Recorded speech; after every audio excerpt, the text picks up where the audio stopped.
For Creamer Media's Polity, I'm Zandile Mavuso. Today I'm joined by Jan Lewis, who is the CEO of LegalWise, and he will discuss with us the expansions of the brand into the African continent.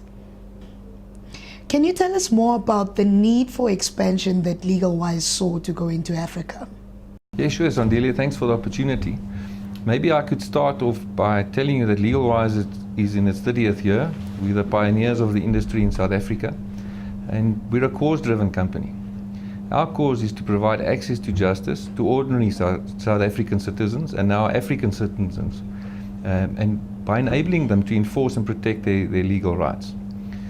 So in order to achieve our goal, or to make our cause a reality, there's two really important principles on which we deliver our product. So the first would be to make the product accessible, and to do that, members or policyholders, as some people would call them, have access to our services 24/7 via the phone or through electronic media via email. But most importantly, we have a large footprint of branches, network of branches throughout the country, which is staffed by capable legal counsellors, where members can come in and explain their problem on a face-to-face basis, and we will resolve that problem on the spot if we can, by phoning the other party or writing a letter. It doesn't necessarily go to court, because that could be a long and complicated process. So if we can resolve the problem, we do that on the spot. So we're in the business of resolving issues. The second point, and possibly the most important, our branch network being our most important differentiator, but the most important thing about a product like this is that it needs to be affordable. And we've maintained a really affordable premium for years. At the moment, we're charging 74 Rand a month. And when we launched the product 30 years ago, it was about 15 Rand. So if you'd ask the actuary to work it out for you, or an accountant to work it out, we should be charging in a region, if we keep track of inflation, about 150 Rand a month.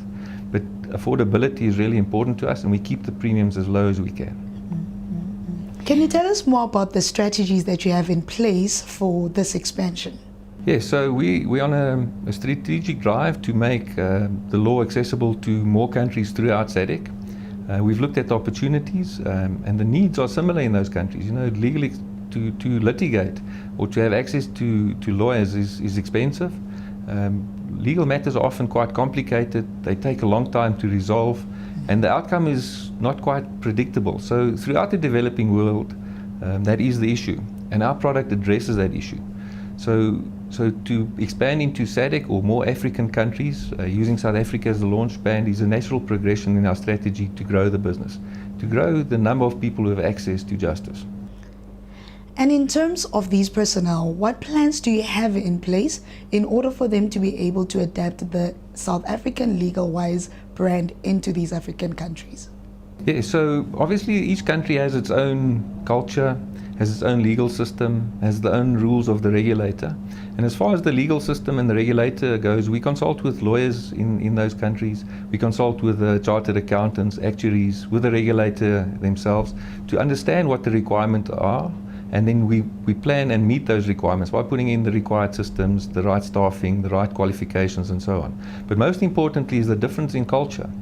So each country has its own cultures and values, and we acknowledge that. We design products to meet those needs and to fit in with the culture.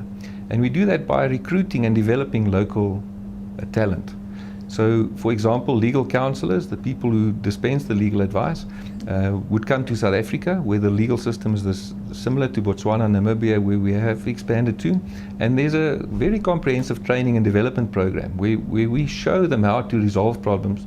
For, say, for example, a motor product, you have a certain number of causes that you can take, or courses that you can take, and we teach them how to resolve it, not just to go to court, because that's slow and complicated. We try and resolve the problem, and that's what we train those local talented people to do, and they go and deliver it in their own special way, which is appropriate to the culture in that country.